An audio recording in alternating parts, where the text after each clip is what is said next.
y de igual forma estaremos transmitiendo en vivo a través de la plataforma de Facebook. Sin más por el momento, le cedo la palabra al doctor Milton Reyes Herrera. Listo. Bueno, muy buenas tardes. Muchísimas gracias por la invitación. Para mí un gusto poder asistir a la invitación realizada por el Centro de Estudios China Veracruz y también encontrarme con algunos colegas expertos en las relaciones. Eso me obliga a que intente dar mi mejor esfuerzo y bueno, esperemos que se genere una conversación. Sí, se da un debate más interesante aún, ¿no? Para las personas que seguimos tratando de comprender, ¿no es cierto?, la complejidad enorme de lo que representa China y las posibilidades que representan para nuestra región, ¿no? Cuando digo nuestra región, es América Latina y el Caribe, aunque obviamente en este trabajo yo me voy a centrar en el tema de Sudamérica, ¿no? Entonces, bueno, me voy a permitir iniciar. Entonces, yo voy a tratar justamente en los temas de ejes de integración y desarrollo sudamericanos y la iniciativa, ¿no?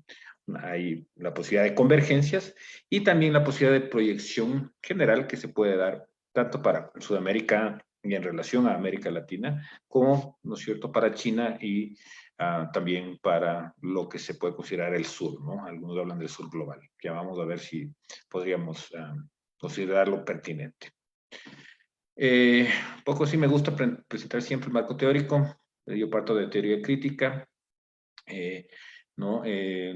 Ámbito de las ideas, con algunas escuelas ahí que fortalecen esa comprensión de las ideas de la teoría crítica, el tema de las capacidades materiales tanto constructivas como destructivas, ¿no es cierto?, más vinculado al tema de defensa, las instituciones, y entonces el ámbito de la geopolítica, que a diferencia, ¿no es cierto?, de las ciencias sociales, donde se estudia lo que, con rigurosidad, los eventos que están pasando y a lo mucho se llega a la coyuntura, la geopolítica permite proyectar, ¿no? No hablar, ¿no es cierto?, desde adivinar el futuro, sino proyectar estratégicamente para dónde podríamos encontrar, en nuestro caso, una salida, ¿no?, al orden mundial concreto que nos enfrentamos. Entonces tenemos además una visión de geopolítica muy concreta vinculada a una visión clásica de la geopolítica, pero especialmente aquella que está vinculada a la relación entre seguridad y desarrollo, ¿no? Entonces desde ahí parte este análisis. Y bueno, básicamente, ¿no es cierto? Me permiten un segundo. Ya. Un segundo, por favor. Ya. Vamos a ver entonces otro de los objetivos de revisar los ejes de integración, el acercamiento a la franja y la ruta, qué posibilidades de articulación y oportunidades económicas comerciales evidentes se dan en lo que es los ejes de integración vial, fluvial, etcétera, y la posibilidad de esa integración sudamericana en clave geopolítica. Bueno, ¿por qué Sudamérica, no? ¿Por qué Sudamérica? Bueno, ahí es una continuidad cultural, geográfica, política y económica, obviamente con sus diversidades, no podemos hablar de una sola estructura, pero hay una continuidad, ¿no? Y esta continuidad además se podría dar comunidad de análisis, ¿no es cierto?, de alguna manera también con México. Esto lo plantea el famoso profesor Miguel Ángel Centeno. Entonces, para facilitar el análisis, justamente más bien he considerado pertinente centrarme en el tema sudamericano, ¿no?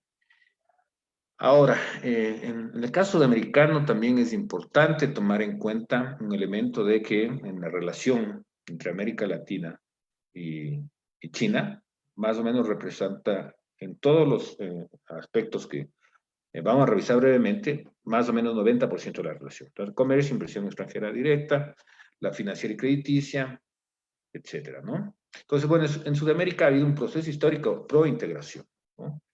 Ya desde los tiempos de Bolívar, ¿no es cierto?, ya se planteaba la necesidad de una América Latina integrada, ¿no? Y luego, ¿no es cierto? Por supuesto, se va a ir conformando todo un pensamiento pro-integracionista, ¿no? Eh, que tiene una tradición. Recordemos también, ¿no es cierto?, geopolítico Metol Ferré, uruguayo, que ya planteaba, ¿no es cierto?, la posibilidad de que exactamente la frase es Mercosur es Sudamérica, Sudamérica es Latinoamérica, ¿no? Hay una tradición integracionista como foco que permita esa integración, ¿sí? Y nos vamos a encontrar con una tradición que continúa, incluso con autores contemporáneos como Rivarola, Rafael Padula, y por el tema amazónico, especialmente la Escuela Brasilera de Geopolítica, ¿no? Las nuevas generaciones. Aquí me parece interesante ver, ¿no es cierto?, que también lo que intenta esa visión integracionista es fortalecer a Sudamérica para que tenga una potencialidad de balancear de alguna manera la hegemonía, ¿no es cierto?, en el norte y pueda desplegar, ¿no es cierto?, esa potencialidad y atracción, ¿no es cierto?, hacia el resto de la región, ¿no? Y, por supuesto, conformar junto con México, ¿no? Una región integrada que tenga una presencia global, más aún cuando nos parece que nos acercamos a una era de estados continentales. Bueno, ahí está la foto de Sudamérica, bueno, un gráfico, ¿no? Y aquí es interesante ver que históricamente aquí tenemos, ¿no es cierto?, una barrera natural que es los Andes, ¿no? Entonces aquí hay como una especie de dos dimensiones que se contraponen, ¿no? El Pacífico y el Atlántico, y esta barrera casi infranqueable, ¿no? Interesante también es ver, ¿no es cierto?, las conexiones fluviales que nos podrían llevar a, ¿no es cierto?, considerar una especie de corazón, un Harlan, posiblemente, ¿no es cierto?, en este lugar que estoy señalando. ¿Sí? Ahora, la importancia de Sudamérica, por supuesto, son recursos, su posición geopolítica, ¿no? También, y en política internacional tiene un peso, son 12 estados, 10 de ellos, ¿no es cierto?, tienen una comunidad castizo-lusitana, ¿sí? Y ha planteado históricamente convertirse en un contrapolo, el famoso ABC, Argentina, Brasil y Chile, como una forma de generar una unidad que al mismo tiempo pueda, de alguna manera, contener o competir con otro tipo de proyecciones que están al norte, y, ¿no es cierto?, históricamente en el Atlántico Norte, ¿sí? Y entonces ahí nos vamos a encontrar también que esta región ha sido, por todo esto,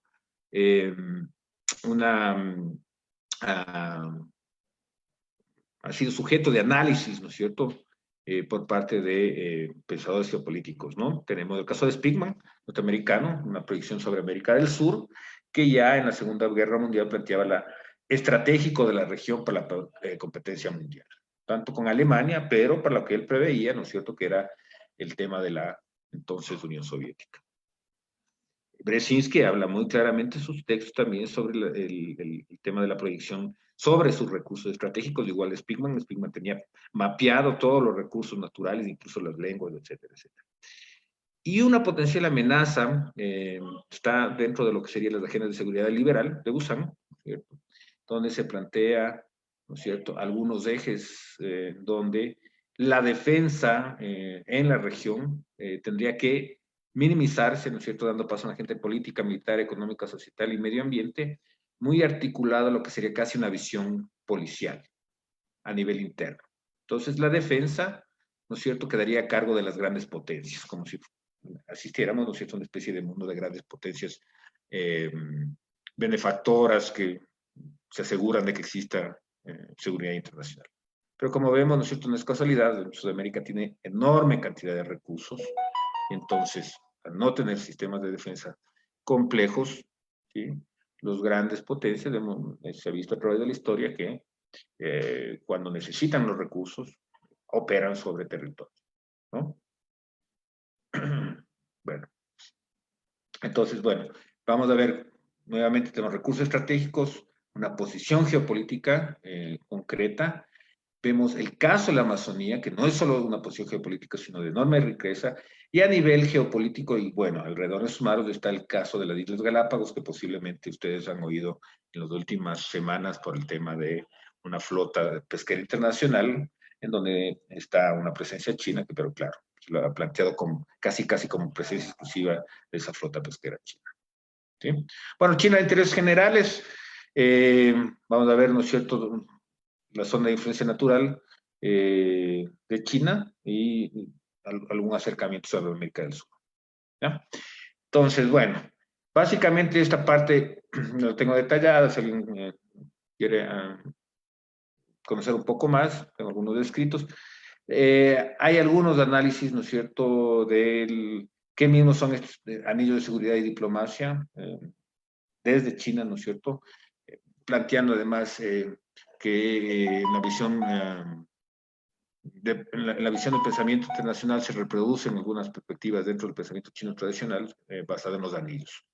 Entonces, básicamente, ¿no es cierto?, en primer y segundo lugar están los intereses propiamente estratégicos de la vecindad, ¿no?, de los vecinos dentro de China y, por supuesto, ¿no es cierto?, temas de Europa, Estados Unidos, por temas económicos muy directos. En todos esos análisis de distinto cuño, América Latina aparece en tercera o cuarta prioridad. De intereses estratégicos, entendiendo aquí estratégicos como relacionados al tema de defensa, ¿no?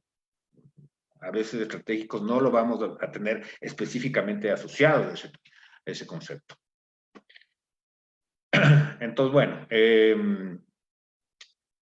algunos acercamientos interesantes me parece. Xinhong plantea, ¿no?, que la región no está en la órbita de intereses orientados a contestar y resolver las amenazas que atañen a su soberanía, no tiene intereses estratégicos militares ni ofensivos ni defensivos en Latinoamérica, ni tampoco, por supuesto, en Sudamérica, sino que más bien actúa desde una visión de estrategia económica con la región y, ¿no es cierto?, alguna de las versiones soft power, que como sabemos dentro de China existen diferentes escuelas del considerado soft power chino. ¿Ya?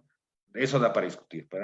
A mí me parece que el concepto soft power fue reapropiado para hacerse entender, pero que viene de una tradición, ¿no es cierto? Varias de las escuelas tienen una centralidad de la filosofía tradicional china, incluido, por supuesto, el confucianismo, ¿no? Bueno, vamos a encontrarnos con los escenarios de China, la franja y la ruta y los movimientos tácticos, ¿no? Entonces, en el caso, ¿no es cierto?, de Sudamérica, vamos a encontrarnos que parte de una orientación estratégica, no en el tema de defensa directamente, ¿sí?, sino en la mirada de largo plazo, por supuesto observando sus intereses estratégicos, estratégicos a largo plazo, ¿no?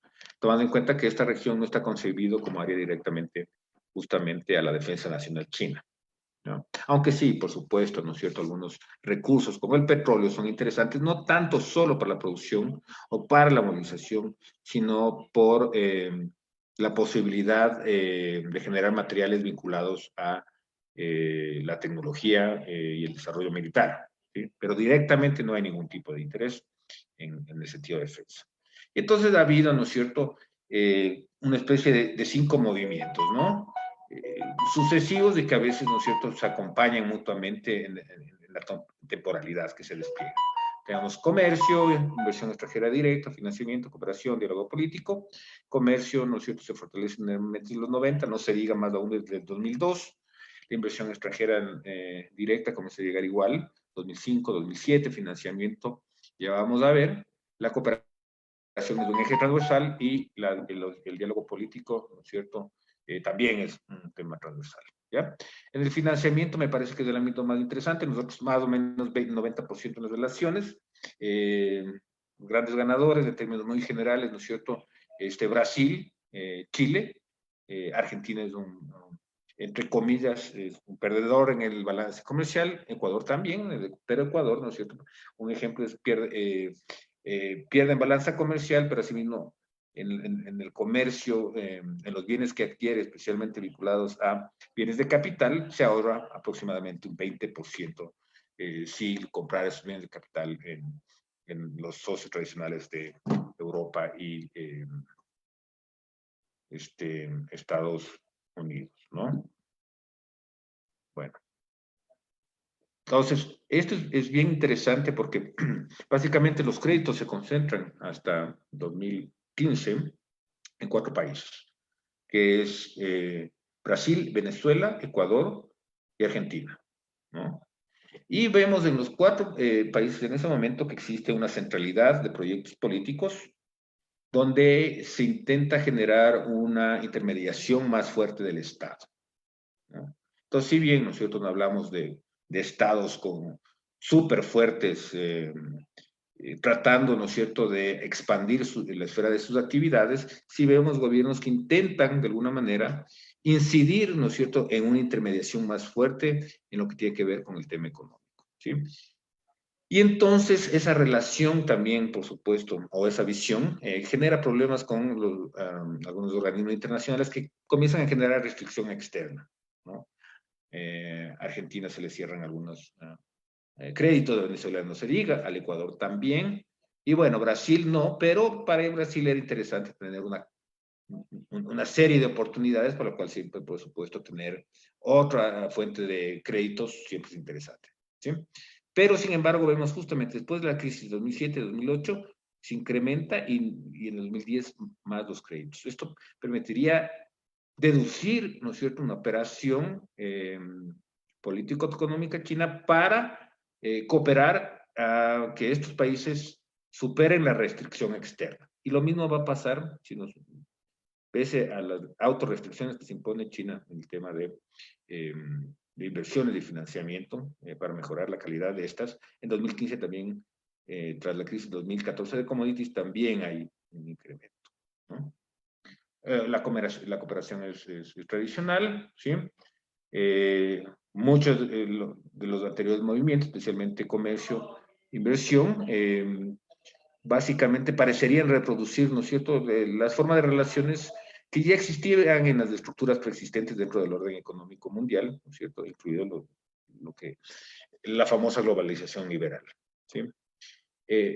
Sin embargo, ¿no es cierto?, vemos que en el tema de financiamiento es diferente y en el tema de desarrollo y cooperación vamos a ver más bien un alineamiento más bien con países como Brasil o China, donde se plantea, como Brasil y la India, donde se plantea que justamente los esquemas tradicionales de cooperación reproducen una especie de intento de direccionamiento desde los países del norte a los países a los cuales se les está brindando esa cooperación, una especie de tutelaje, ¿no? Plantean otra forma de cooperación.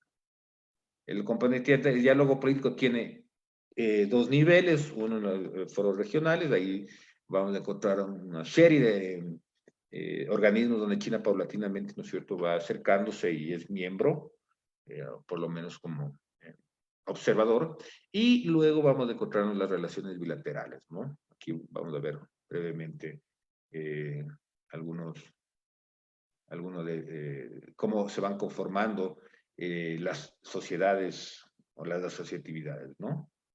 Y vamos a ver, ¿no es cierto?, cómo va también creciendo. Entonces, nos van a encontrar con un escenario donde con varios países tiene una relación asociativa integral estratégica, lo cual nuevamente, en este sentido de estratégico, no tiene un componente de defensa, ¿sí?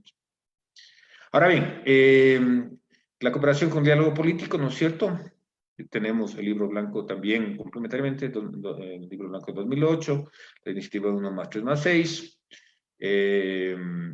y, ¿no es cierto?, en medio del despliegue de la proyección china en la región, nos encontramos con dos tipos de matrices de proyectos nacionales, ¿no? Le decía uno, un poco tratando de fortalecer el rol de intermediador del Estado, y el otro con una visión más clásica, si se quiere, de alguna manera una propuesta que ha sido hegemónica dentro de los proyectos nacionales en Sudamérica y en Latinoamérica, que es una visión más aperturista, más liberal, más integrada subordinadamente al mercado internacional a través de productos primarios, básicamente, ¿no? Y nos encontramos, ¿no es cierto?, también un escenario durante el viaje de Xi Jinping en 2014 de lo que sería el TPP que finalmente va a caer, ¿no? Pero que de alguna manera amparaba lo que sería una visión de integración que era la Alianza del Pacífico, mientras que la primera más bien estaba vinculada a una visión más cercana a lo que sería UNASUR. ¿Sí? El libro blanco de 2016 actualiza la propuesta de 2008. ¿no? Bueno, hay un cambio de correlación de fuerzas también, ¿no es cierto? Empieza con el tema de Venezuela, cambio de gobierno de Macri, el impeachment a Dilma Rousseff, etcétera, ¿no es cierto? Esto también impacta sobre la construcción de tipo de integración. eh, Sin embargo, ¿no es cierto? Si nos vamos por un análisis coyuntural, ya, ¿para qué analizar los temas de integración, UNASUR, los ejes de integración? Sin embargo, ¿no es cierto? Desde una perspectiva de larga duración, vemos que el tema de integración para Sudamérica y para Latinoamérica es un tema que llevamos discutiendo 200 años. Entonces, por más que coyunturalmente, temporalmente, esto pueda verse debilitado, ¿sí? Está ahí, está presente, ¿no? Hay algo ahí que 200 años después seguimos en ese intento de construcción, ¿sí? Entonces, bueno, China en un primer momento se encuentra un nuevo escenario dentro de un novísimo escenario dentro de un nuevo escenario, que era la presencia en Sudamérica y más aún con un cambio de correlación de fuerzas eh, cuasi radical, ¿sí? Y entonces, en un primer momento como que va a esperar y luego comienza a operar más en torno a las relaciones bilaterales que a las relaciones regionales que se habían estado conformando. Paralelamente sí continúa el tema de China, el foro CELAC, pero no en la misma dimensión y fuerza que en años anteriores, en una especie de luna de miel y éxtasis que llega hasta el 2015. Ahora bien, la franja y la ruta en clave geopolítica, nuevamente, nosotros vamos a ver la parte que corresponde a los anillos más cercanos de China, ¿no? Más estratégicos, visto como defensa, y luego vamos a ver temas posibles con Sudamérica. Entonces, bueno, esto muy rápidamente, ¿cierto? Nosotros vamos a ver en la geopolítica clásica, ¿no es cierto? Mackinder, que hablaba de un área pivote, que es lo que sería más o menos lo que era la Rusia, y veíamos, ¿no es cierto?, que en la región de las chinas se ubicaba un INE creciente, ¿no? Luego, Spigman, que ya había comentado, plantea que más que esta zona, ¿sí? Planteada por Mackinder, eh, son importantes de esta parte, el Rimland, incluido lo que sería el Chile, ¿no? Planteaba que básicamente esta parte era importante porque era donde se desarrollaba el poder terrestre con capacidad de expandirse. Mientras que Spigman dice que esta zona del Rimland es la que puede contener, pero además tiene la capacidad de ser bioceánica, ¿sí? Estas potencias pueden tener un despliegue, no bioceánico, perdón, un despliegue anfibio, tanto marítimo como terrestre, ¿no es cierto? Entonces, esta es la zona importante. Entonces, al contrario de acá, que el que controla Harlan controla la isla mundial, y por lo tanto el mundo, aquí es quien controla el río, ¿no? Algo que se va a reproducir también en Brzezinski, ¿no? Vamos a ver, básicamente. Y Brzezinski plantea, ¿no es cierto?, que estas son las áreas estratégicas que hay que controlar para evitar eh, eh, la expansión de la Unión Soviética. Ahora es interesante, ¿no es cierto?, que la ruta de la seda, algunos de los trazados antiguos, ¿no? Hay muchísimos, ¿no?, pero van por ahí, ¿no? Entonces, ¿esto por qué? Obviamente, ¿no es cierto?, en la perspectiva tradicional china, o por lo menos en el discurso más bien dicho político, no existe, ¿no es cierto?, la geopolítica como tal. Sin embargo, ¿no es cierto?, si nosotros vemos el tema de la geopolítica, podemos decir que la geografía, sin ser un factor determinante, ni tampoco la geografía determina todo, ¿no es cierto? No es un análisis determinista. Sin embargo, genera pulsiones, ¿no?, que muy posiblemente al mismo tiempo generan dinámicas de ocupación.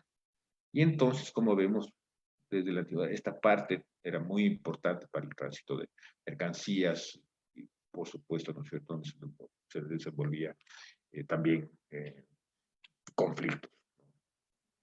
Y entonces nos encontramos, ¿no es cierto?, bueno, con la propuesta actual, que tiene una relación por un lado y que amplía, ¿no es cierto?, a lo que sería Mombasa. ¿Sí? Entonces, bueno, eso sería por el lado chino, ¿no? En un primer momento se planteó así, hasta ahí, y luego se amplió hacia la posibilidad hacia América Latina. Con la región, vamos a ver, ¿no es cierto? Hay acercamientos muy interesantes, Jaime, de Sotelo Esteban, que está por ahí, ¿no? Y entonces hay más allá, ¿no es cierto?, de lo tradicional, hay otras posibilidades, coordinación de políticas, conectividad, comercio, integración financiera, movilidad, exactamente, ¿no es cierto? Lo interesante de la franja de la ruta es que como que absorbe los anteriores movimientos, ¿no? Comercio, integración, comercio, finanzas, inversión, etc. ¿Ya? Y vemos algunos temas complementarios, ¿no? En el libro blanco, el planteamiento de localizar industrias chinas de América Latina, el tema de necesidad de lectura de interés nacionales y oportunidad para transferencia de tecnología, ¿sí? Y entonces esto parecería ser algo similar a lo que, de alguna manera, una salida, ¿sí? Que encontró Japón durante la restricción arancelaria de los años 80 impuesto por Estados Unidos, cuando, ¿no es cierto?, de alguna manera relocalizó alguna de sus industrias en Corea, en Singapur, Taiwán y en la propia China en años posteriores, ¿no? Ahora bien, rápidamente el tema del ISA, ¿no es cierto? Esto se va a plantear primero desde una visión puramente comercial, casi intentando concentrar algunas de las energías hacia lo que sería el interés brasilero, ¿no? Con Fernando Henrique Cardoso principalmente era por ahí, muy enfocado al tema comercial, ¿sí? Ahora bien, esto va a cambiar de enfoque también en el gobierno, por la perspectiva que plantea Lula, ¿sí? Que de alguna manera está muy informado al mismo tiempo su política exterior por varias de las generaciones de la geopolítica brasilera, y especialmente por la visión más pro-integracionista, ¿no? No esa visión, si se quiere, más basada, centralizada en los intereses brasileros, sino en una especie de compartir desarrollo y liderazgo, ¿no es cierto?, como forma incluso de generar un Brasil potencia para proyectarse hacia el África. Entonces, bueno, tenemos el COSIPLAN, la Iniciativa para la Integración de Estructura Regional Sudamericana, y bueno, nos vamos a centrar en esta vez en lo que es transporte, energía y comunicación, pero que tiene otras implicaciones. Aquí va a ver que el plan tiene una cartera de proyectos, ¿no es cierto? Se prevé que de fuerte impacto para la integración y desarrollo socioeconómico regional, ¿sí? Y bueno, vamos a encontrarnos con una cartera total de proyectos, ¿sí?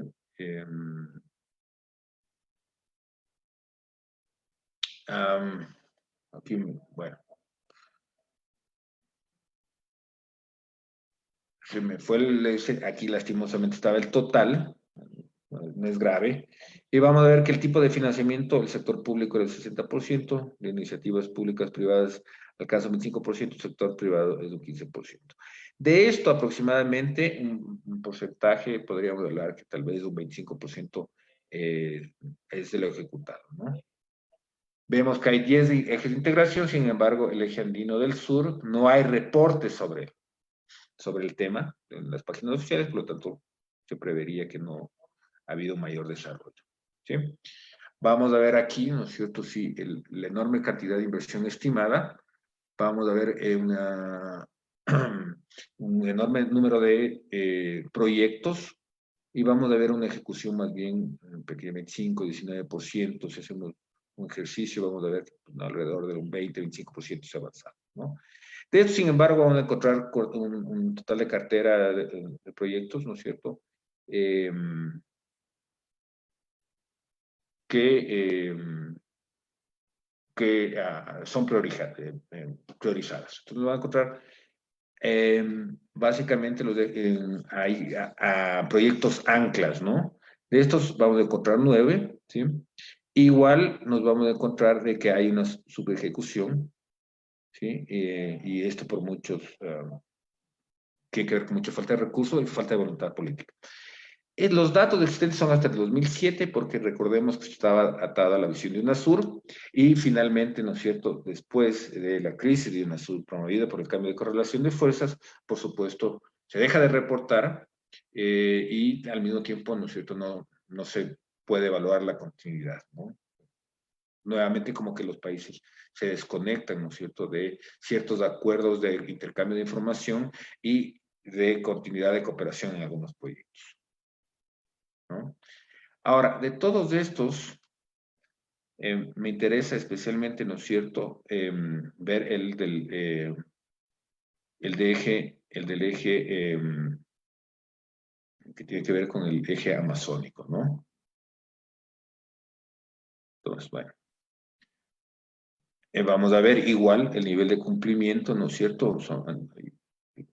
están muy avanzados y otros están en un 25%, hasta la fecha reportada. ¿Sí? Entonces, aquí el eje de conexión sería vía Manta, ¿no es cierto? Manaos y al puerto de Belén.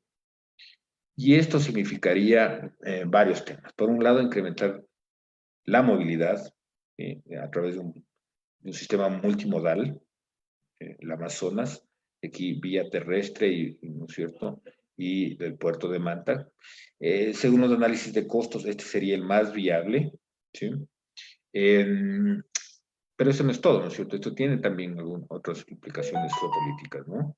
Esto se podría convertir también, además, en lo que sería una conexión bioceánica que dé salida al mar, a los dos océanos, ¿no es cierto?, a la región, nos permita conectar rápidamente, ¿sí?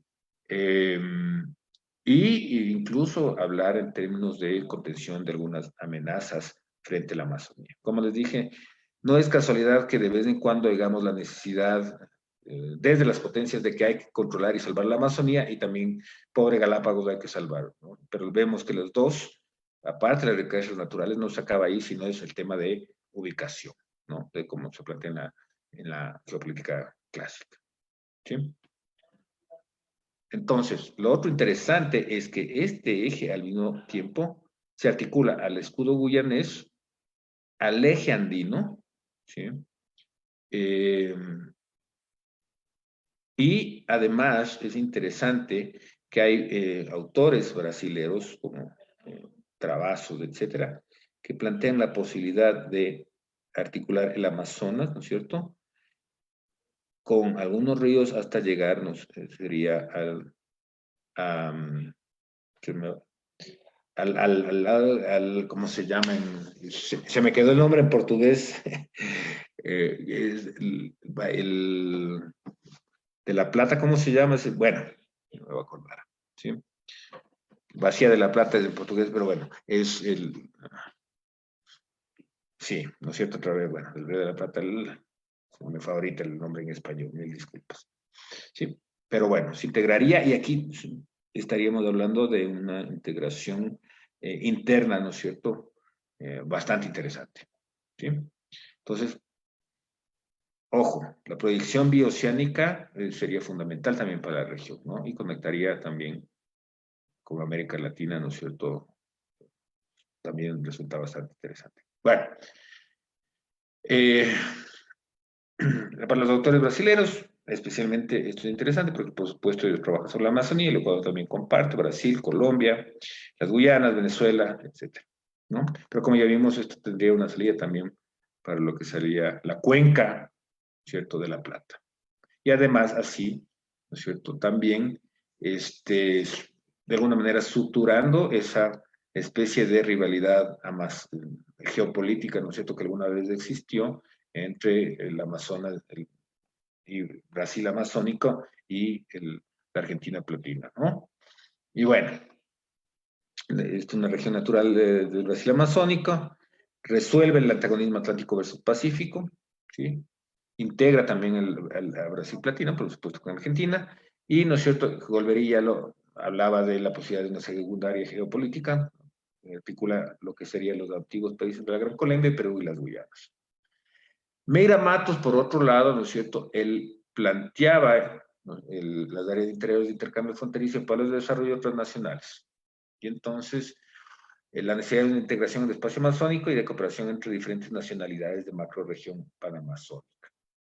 Y ahí, ¿no es cierto?, por supuesto, dentro del Brasil va articulando algunos polos en que se puede desarrollar conjuntamente polos de desarrollo, ¿no? Y potencia también la posibilidad de articular vía Amazonas y con la articulación de ríos subsidiarios también al Río de la Plata. Finalmente, es interesante ver a Teresina de Castro, que plantea la región amazónica como un subsistema dentro del sistema de América del Sur, que por supuesto existen nuevas grandes amenazas por la enorme cantidad de recursos.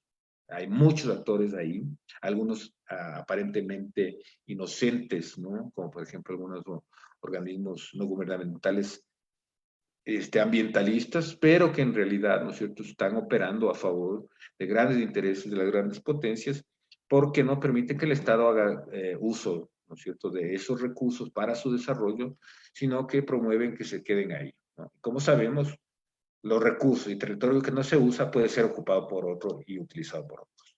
Y entonces lo que plantea es integrar para no entregar, integrar esa región, pero no desde la fortaleza o el ejercicio del poder del Estado, ¿sí?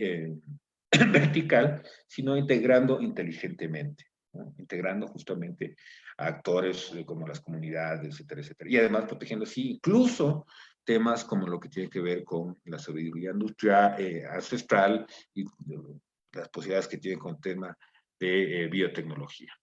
¿Sí? Y entonces el proyecto de interconexión oceánica, bueno, más o menos ya les comenté, ¿sí? Tendría una salida definida, ¿no es cierto?, con algunas poblaciones muy concretas en algunos países, ¿no?, especialmente Colombia, Ecuador, Perú y por supuesto Brasil, ¿no? Ahora bien, la frágil ruta también tenemos que ver que es una propuesta orientada a la profundización de las relaciones estratégicas con la región. Como ya dije, agrupa varios de los movimientos ya mencionados. La pregunta es si es un intento de construcción de fuerzas centrípetas de carácter pacífico de China, ¿no es cierto? Tomando en cuenta, si bien, ¿no es cierto?, todo este tema que ustedes también han seguramente revisado, este concepto de Tianxia, claro, no es la misma concepción, pero subsiste en el largo plazo una especie de imagen, ¿sí?, que todavía parecería ser que informa, ¿no es cierto?, al pensamiento de la construcción de política y de política exterior china en otra dimensión, ¿no? Porque ya no hablamos de un mundo autocontenido, sino de un orden mundial que ya ha sido estudiado por China y donde, por supuesto, se maneja muy bien, incluso desde la teoría realista, ¿no es cierto?, lo que es el interés nacional y por los 100 años justamente de humillación, el siglo de humillación, se reconoce, por supuesto, el tema de mantener la idea de soberanía, ¿no? Y esa es una de las articulaciones con varios de los países mencionados en el tema de financiamiento, ¿no? Pero sí, por supuesto, ¿no es cierto?, en ese sistema tal vez reactualizado, sí podríamos tener una China que centraliza de manera pacífica algunos intereses, ¿no es cierto?, eh,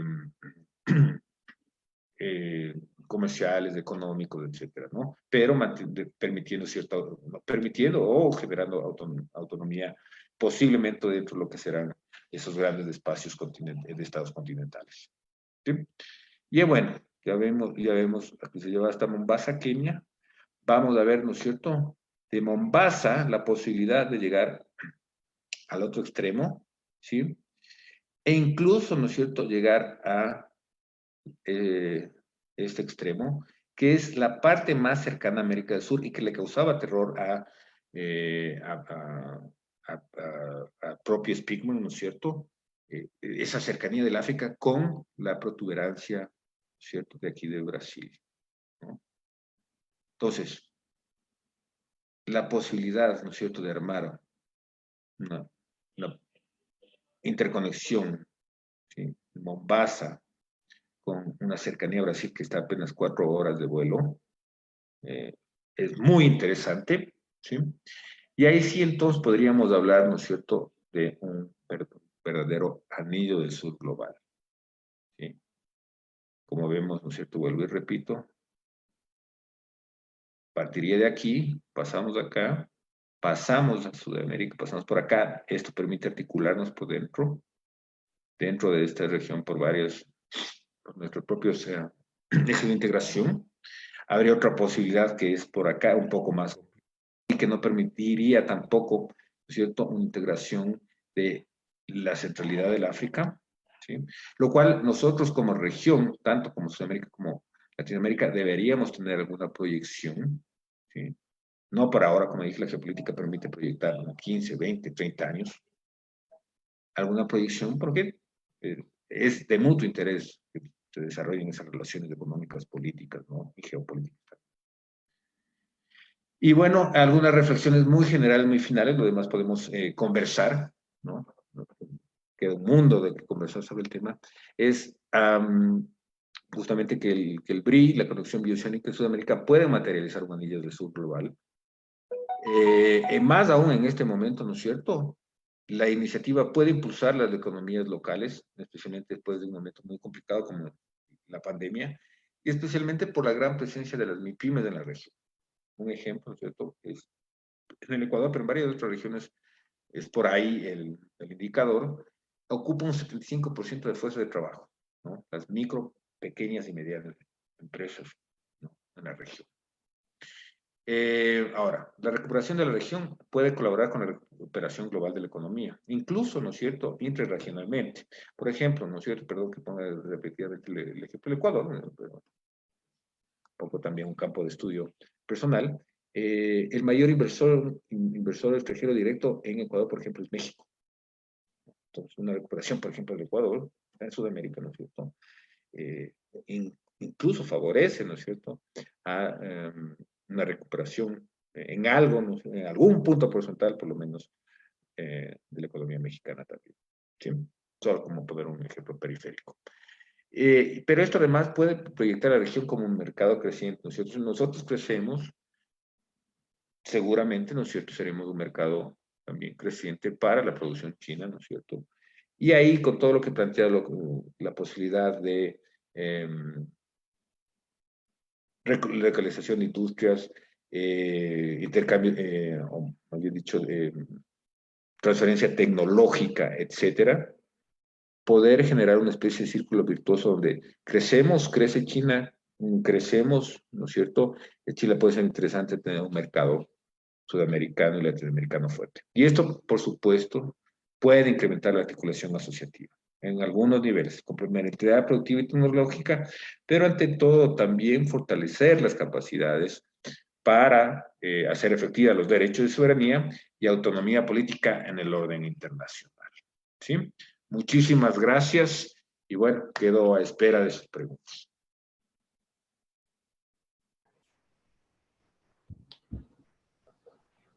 Muchas gracias, doctor. Le leo las preguntas que nos han llegado a través de las plataformas. La primera es, ¿de qué manera la iniciativa de la Franja y la Ruta podría ser un factor que colabore para la integración de Sudamérica? ¿Me puede repetir la pregunta, por favor, Montserrat? Sí, claro.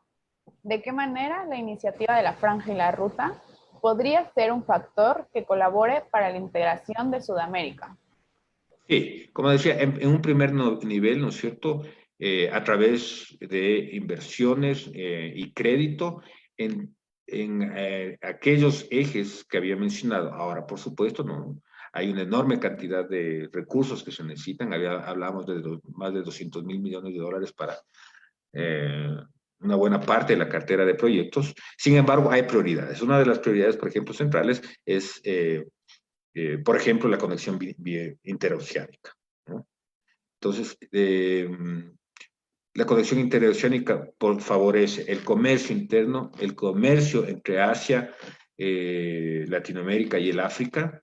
Al mismo tiempo, ¿no es cierto?, impulsa la economía local porque esa inversión en el comercio significa construcciones. La construcción genera demanda, la demanda impulsa a la oferta, ¿no es cierto?, y hay, ¿no es cierto?, un impulso a lo que sería a la recuperación, al crecimiento económico, ¿no? Al mismo tiempo, ¿no? El comercio en sí mismo, como un primer nivel, en sí mismo genera relaciones, ¿no?, de cercanía, ¿no? Esto es importante para la integración. Yo muchas veces, ¿no es cierto?, nosotros oímos el tema del comercio, no solamente es ganancia, también es articulación política. Sí, va generando incluso entre actores productivos, intereses compartidos, y cuando los negocios van bien, ¿no es cierto?, esa riqueza que va creciendo también se siente tentada a actuar en la arena política y se generan fidelidades, ¿no? Incluso en un nivel muy básico, ¿no? Te puedo poner como ejemplo.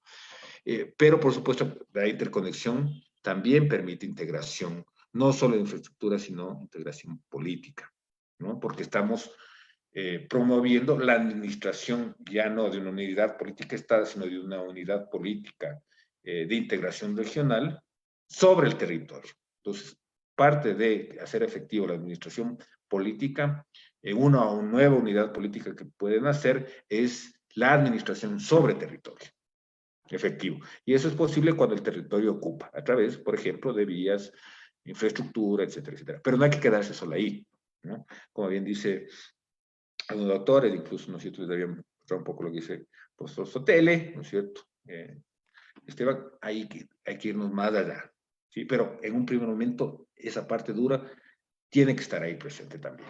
¿Sí? No sé si con eso quedó meridianamente claro hacia dónde iba. Sí, perfecto. Bueno, tenemos una segunda pregunta a través de Zoom. Nos dicen, ¿cuál es para usted la mayor debilidad de la integración en América Latina? Más aún en este contexto de transición sistemática entre China y Estados Unidos. Sí, a ver, uno de los problemas, bueno, ahí tenemos dos, entre comillas, explicaciones, ¿no es cierto? La una es la región, ¿no es cierto? La región Sudamérica, América Latina, etcétera. Vivimos desde que somos Estado en una competencia inacabada entre proyectos políticos, ¿no? Es decir, no hubo un gran vencedor que generó. ¿No es cierto? Seguimos incluso una matriz conservadora como la de Huntington, ¿no es cierto?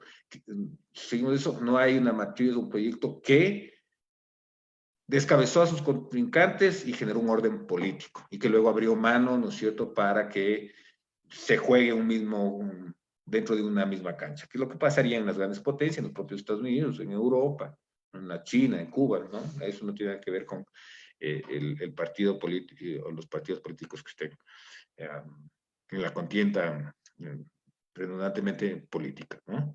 En América Latina no, y más aún en Sudamérica, ¿cierto? No hay un proyecto solo que haya podido convertirse en hegemónico, ¿sí? Y entonces vivimos una constante disputa. Eso hace al mismo tiempo que el Estado constantemente se ha intentado de ser refundado. Entonces, esa es una problemática. La otra problemática es justamente nuestra articulación al, al orden económico mundial y por supuesto esto después tiene implicación. Está articulado plenamente, ¿no es cierto?, la política internacional. Es que en las guerras de independencia, ¿no es cierto?, eso y lo dice Miguel Ángel Centeno, siguiendo a Chile, etcétera, etcétera, se articuló basado en las materias primas, tomando en cuenta que nuestra guerra de independencia, a diferencia de Brasil, a diferencia de los Estados Unidos, devastó a muchos países los pequeños, si se quiere, industrias o protoindustrias que tenía. Y entonces, ¿no es cierto?, esas élites que planteaban proyectos más endógenos y que justamente habían desarrollado sus industrias fueron los grandes perdedores, incluso después en términos de actores políticos, y quienes ganaron justamente fueron aquellos que no sufrieron tanto, es decir, los grandes propietarios de la tierra, ¿sí?, que por supuesto después se pudieron vincular al orden mundial a nivel económico a través de articularse en ese mercado a través de productos primarios, ¿no? Entonces, y la tierra y luego las minas, ¿no es cierto?, no sufrieron gran daño. Eso les dio, ¿no es cierto?, esa fortaleza inicial. Y de ahí vemos, ¿no es cierto?, esa competencia permanente, ¿no? Desde, especialmente, ¿no es cierto?, en América del Sur, posiblemente es mucho más evidente, ¿no? Entonces creo que son por ahí esas líneas muy generales, ¿no? Esas dos problemáticas, ¿no? Ahora, claro, el tema de la competencia China-Estados Unidos, nosotros sabemos bien que China no entra a disputar, ¿no? Si queremos pensar incluso desde una perspectiva estratégica, ¿no? Estados Unidos juega el ajedrez, China juega el Wei Chi, ¿no? Para evadir, rodear, esperar, ver cómo se negocia, no es un tema de confrontación directa, ¿no? Evita. Ahora, que por supuesto, ¿no es cierto?, el momento en que China está también generando capacidades de poder, evita, pero en el determinante responde. Pero eso no va a ser ni a nivel militar, etcétera, ni tampoco una confrontación directa por hacerse de la región, ¿no? Sí. Pero en términos de competencia para atraer, sí, de alguna manera, ¿no es cierto? Seducir, atraer, competir. Eso lo podemos ver, por ejemplo, me parece un ejemplo interesante es la visita de Xi Jinping en 2014, cuando se está la Alianza del Pacífico también en auge, para articularse con el TPP, el Trans-Pacific Partnership, ¿no es cierto? Xi Jinping justamente visita Brasil, no puede evitar, Brasil es, ¿no es cierto?, tiene un tamaño considerable, recursos, etcétera, etcétera, y luego va para Perú, ¿sí?, Chile y Colombia. Con Perú y Chile, digamos, ya es una coincidencia, porque claro, Perú y Chile tienen muy buenas relaciones comerciales, pero Colombia no, ¿sí? Pero va un poco a encontrar algunas formas de búsqueda de relacionamiento, ¿no es cierto?, a tratar de atraer, ¿no? Y entonces, por ejemplo, en Chile se plantea la posibilidad de generar una articulación a nivel financiero, que Chile sea la capital financiera china, ¿no es cierto? Hay declaraciones, sabemos, hay voces de que se sigue trabajando por abajo, ya no se ha visto en prensa qué pasó con esa iniciativa, pero la intención era esa, ¿no? No nos vamos a pelear, te vamos a traer, ¿sí? Entonces, es por ahí, me parece a mí, por lo menos.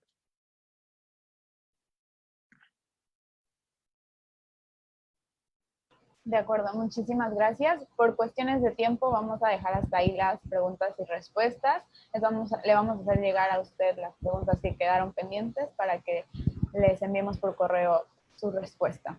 No sé si el doctor Aníbal gusta agregar algo para dar la despedida ya.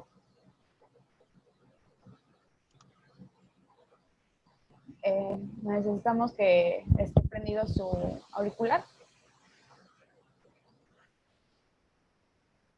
Muchas gracias, Montserrat. Estimado Milton, muy amable por tu participación. Ha sido un poco accidental para mí en particular el tema de Internet hoy, pero afortunadamente pude escuchar y aprender de tus explicaciones. Creo que algunas de las cosas muy importantes que quedan para nuestro público es pues nuevas lecturas del sistema mundo, por ejemplo, la relación entre lo que sería América del Sur, particularmente el extremo noreste de Brasil con África y todas sus implicaciones económicas y estratégicas, creo que nos abre un panorama muy interesante para ver cómo la iniciativa de la Franja y la Ruta no solamente tiene puntuales referencias a América del Sur, sino también a su articulación bioceánica, y esto obviamente agrega potencia a la iniciativa y conflictos de orden, digamos, de las grandes potencias que sabemos en la fecha están recreados por toda una apariencia de conflicto comercial, pero que en realidad están cerrando estos grandes temas. ¿Cuál va a ser el curso del sistema mundo a partir del gran desarrollo que ha tenido China en las últimas décadas, y a partir también de la fragilidad de nuestras regiones de América, continente joven en general, con conflictos con idas y vueltas y, como muy certeramente tú indicas, sin un ganador lo suficientemente definido como para determinar el curso de nuestra historia próxima. Desde ya, Milton, que nuestro compromiso es que esta conferencia va a ser divulgada por todos los mecanismos que tenemos de la universidad. Y entonces reitero, en nombre del Centro de Estudios China de Veracruz, en nombre de la Dirección General de Relaciones Internacionales de la Universidad, que ha participado en este evento, también del Consorcio Mexicano de Centros de Estudios de APEC, que está bajo la responsabilidad de nuestro centro por este tiempo. Te agradecemos mucho y esperamos reencontrarnos pronto en un evento de similares características. Buenas tardes. Muchas gracias, Daniel. Muchísimas gracias y qué bueno también encontrar a tanto colega. Algunos no nos conocemos personalmente, algunos lo hemos visto, pero es un gusto y bueno también al- a los estudiosos ya y aquellos que están iniciando, para mí también es un gusto, bueno, ponerme a las órdenes, intercambiar opiniones y bueno, ¿no? Aquí estamos para seguir conversando sobre el tema. Gracias. Montserrat. Bueno, muchas gracias. Reiterándole, le agradecemos profundamente por su participación en este webinar y únicamente para recordarles que el próximo viernes 11 de septiembre daremos continuación a este ciclo de conferencias, como pueden ver en la pantalla, con el tema la iniciativa de la franja y la ruta entre el espejo del pasado y la imagen del futuro, que será a cargo del doctor Ignacio Villagrán. Les pedimos que estén al pendiente desde nuestras redes sociales, donde se publicará la liga de registro a partir del lunes.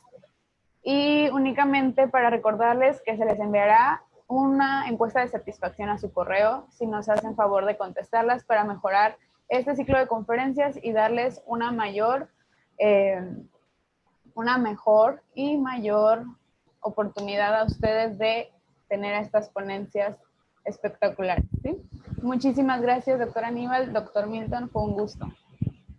Muchísimas gracias. Hasta luego, muchísimas gracias.